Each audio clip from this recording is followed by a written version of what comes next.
When the lot fell on the month of Adar, there was rejoicing. After all, it was the month in which the plague of Choshech, of darkness, appeared, and it was also the month of Moshe's death. But what Haman didn't know was that Moshe's birthday was also the very same day in which he had passed away. This midrash from the Megillah, from Masechet Megillah, Tractate Megillah, Yud Gimel Amud Bet, is a remarkable midrash. When Haman, in the story,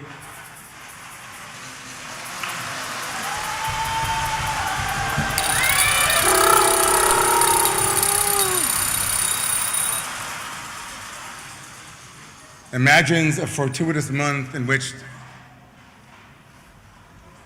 to construct and to create a plan to kill the Jews. He thinks that the month of Adar is just that month because he sees in it that Moshe died. But the rabbis say something remarkable. Moshe was born on the same day that he died. Something in Purim, something about the holiday Purim speaks to coming full circle and imagining a moment that was calamitous as also a moment of beginning. Something about Purim speaks to the power of the circle and about coming back to where we began and knowing it and doing it differently this time. What the protagonist in our tradition, Moshe, has in his back pocket is the secret that on the day of his death was also the day of his birth. There was something about his ability to turn one thing that looked one way into something that looked exactly its opposite in the same place. We can mute the TV. It's a little bit hard. I'm hearing the volume from the TV. Isn't that a little bit what we're doing here tonight? Isn't it? Mikhet Shnatayim Shana, it was 2 years ago that Romamu's last program in the sanctuary was Purim. We didn't even have Purim. It was the last thing we didn't do. Almost. To come back to the same place, as T.S. Eliot said, and to know it for the first time, to come back to where we started at a place where there was the ominous specter of death, and we could never have known then what we now know. To come back and be here in the sanctuary, some of you with a very different kind of mask on today than you've been wearing for 2 years. But for 2 years to live behind these things and to continue living in many ways with that specter, but to live with this mask on that isn't a game, that isn't a joke, that isn't silly, that isn't an expression of our freedom, but in many ways an expression of that which we had no freedom around, but had only to abide by for the sake of our fellow human beings. To be back in the sanctuary, and hopefully for all of you, when you hear somebody coughing, it isn't intensely triggering for you. To be back in the sanctuary, to be in this space, this full circle from what was the portent of something calamitous, to be back here and to hear one another harmonizing and singing and riffing and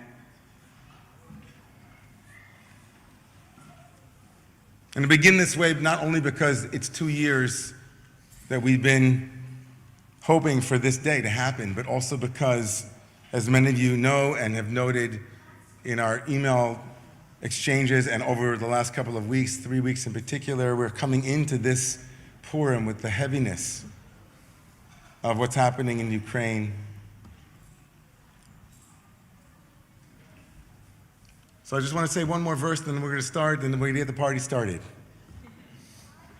And I hope it's a party, but at least to start this way, I think does justice to the mix of emotions many of us bring with us tonight. Yeshna am echad It says in the Megillah, there is one people, mifuzar umifurad, that is disjointed and disconnected all over. It's a very strange moment in the Megillah where that character whose name I will not mention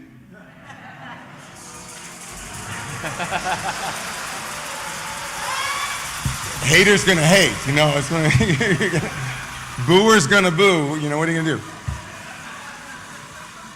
Can only hope to keep it down for only so long. Get your booze out, so to speak.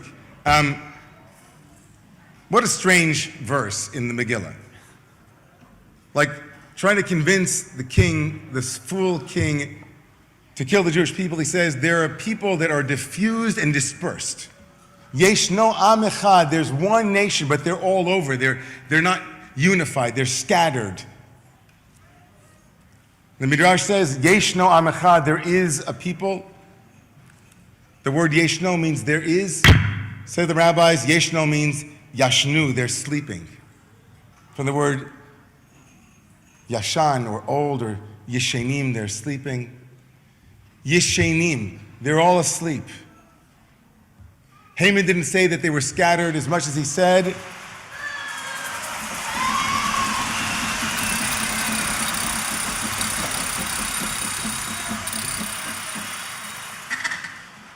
that the source of their disunity is that they are asleep at the wheel. They're unconscious. And so Purim comes as a wake-up call. Purim and the world come as a wake-up call. The mask that we wore that separated us from one another necessarily was a wake-up call to a deeper unity that we share. I was in Colorado last week, and I got a chance to sit with somebody, a woman who runs an organization called Moral Courage, which goes into places where there's conflict and tries to bring bridging between groups that can't see eye to eye. And Irshad stood and said, this is my second career. My first career was that I was on a crusade to try to get the Muslim world to reform itself. And she said, trust me, it wasn't easy. She stands about this tall, a woman of color who's queer. That says enough about how hard it was for her to walk into the Muslim communities and try to make reforms happen. And she said, I went. And now I'm working on bringing other people together and bridging them. And she said, here's my secret. You tell somebody that even if you have your own perspective and stand your ground, you must work always to find common ground. Stand your ground, find common ground. Stand your ground, find common ground. If the world was asleep about what it is that we needed to do, we have had a brutal wake-up call for these last 2 years that we have a common ground that transcends all of the particulars of our ethnicities, our religions, the colors of our skin, our sexual identity. We have awakened to what it is that binds us and not that which separates us. And what's true in the world is true in communities.